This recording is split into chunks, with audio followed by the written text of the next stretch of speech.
મેં કીધું કેમ? મને કે મારા પપ્પાએ મને શુદ્ધ ગુજરાતીમાં કીધું છે કે ઇન્ડિયાથી જે અંકલ આવે છે ને એને એબીસીડી લખતા નથી આવડતું.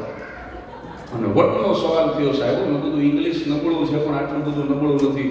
બેગ ખોલી નોટ કાઢી A to Z સુધી લખીને આપી દીધું. મેં કીધું એકેય ભૂલ છે જો? મને કે હોમવર્ક થઈ ગયું લો. પરબારા મહેમાન પાસે લેસન કરાવી ગયા. અને અહીંના છોકરા કેવા ભાગશાળી, હગા બાપથી આંગળી નો ઉડાડે, ભૂલથી મારી દે અને છોકરો 911 માં ફોન કરે, પોલીસ આવી પપ્પાને પકડી જાય. કેટલા ભાગશાળી છોકરા. ઇન્ડિયામાં તો ગમે એટલા ટીકા પાટું કરી લ્યો, શેરીમાં લાવીને મારવાની છૂટ. બોલવા પાડોશી ફ્રી હોય તો આવીને હેલ્પ કરે,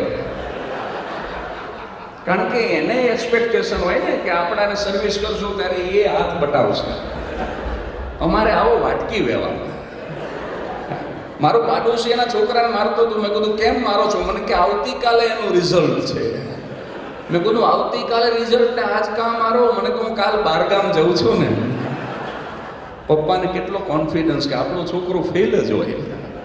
પપ્પા એસએસસીમાં 8 વર્ષ રોકાણા હોય, એના છોકરા ફૂલી પાસ ન હોય.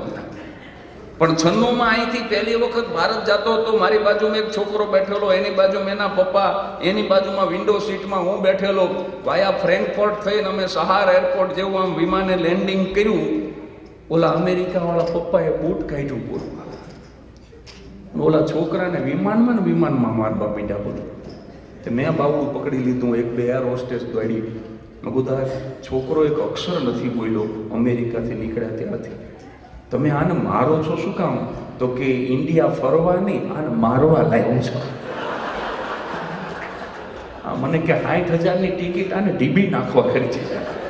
કારણ કે અમેરિકામાં મને કે જ્યાં મારવા જવું તો 911ની ધમકી મારે. બોલો અમેરિકામાં એ નક્કી નથી થતું કે આ મારો બાપ છે, હું એનો બાપ છું.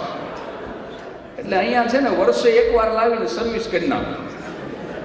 ઓલા છોકરાને મુંબઈમાં એનો બાપ કે હવે અહીંયા પોલીસને કે પોલીસને 200 રૂપિયા પોલીસને આપો તો 2 ધુંબા પોલીસ મારે. બોલો આપણે તો અહીંયા આખી સગવડ જુદી થઈ જાય. ત્યાં એક હાઈવેનું ઓપનિંગ હતું, નેશનલ હાઈવે ઓપન થતો હતો અને બરાબર નેતાએ રિબિન કાપીને બધાએ તાલી વગાડીને પછી નક્કી કર્યું કે આ અત્યારે જે કાર બધી પાસ થાય છે એમાં જે એક 100મી કાર હોય 100 એને આપણે ઇનામ રાખો ને. હમણાં જ 100 કાર પાસ થઈ જશે. તે બધા આઈસ્ક્રીમ ખાતા ખાતા ગણવા માંડ્યા. 1, 2, 3. એમાં એક 100મી કાર નીકળી એટલે એને ઊભી રાખી. ડીએસપી સાહેબ, પોલીસ ખાતાના હેડ, એ હાજર હતા. ડીએસપી સાહેબને કે તમારા હાથે આપો ને રિબિન, ભલે મિનિસ્ટરે કાપી, તમે 1000 આપો. ડીએસપી સાહેબે ડ્રાઈવરને 1000 રૂપિયા આપ્યા. સાહેબને શું કુબુદ્ધિ ગુજી તો વળી પૂછ્યું કે આ 1000 રૂપિયાનું તમે શું કરશો?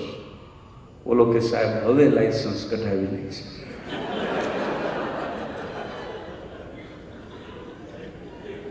હજી આટલું જ થયું હતું. એમાં એની ઘરવાળી બાજુમાં બેઠી હતી. એ બોલી એ કે સાહેબ એમના બોલવા સામે જાશો ને, એવું પી જાય છે ને પછી ભાન નથી રહેતું. અહીંથી ઊભું રહી ગયો તો વાંધો નહોતો. એનો બાપ પાછળની સીટમાં બેઠો હતો. એ 2 કાને બેરો. એ તો આ મૂંગી ફિલ્મ જોતો હોય એવું લાગે. તો એનો બેરો બાપ પાછળની સીટમાંથી બોલ્યો એ કે હું નહોતો કહેતો ચોરેલી મોટરમાં આપણું બહુ લાંબુ નહીં હાલે.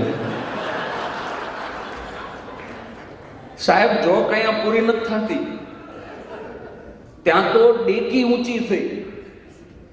ડેકી ઊંચી થઈને અંદરથી એક ભાઈ ઘોડું બહાર કાઢીને કે ભૈયા બોર્ડર ક્રોસ કર લી.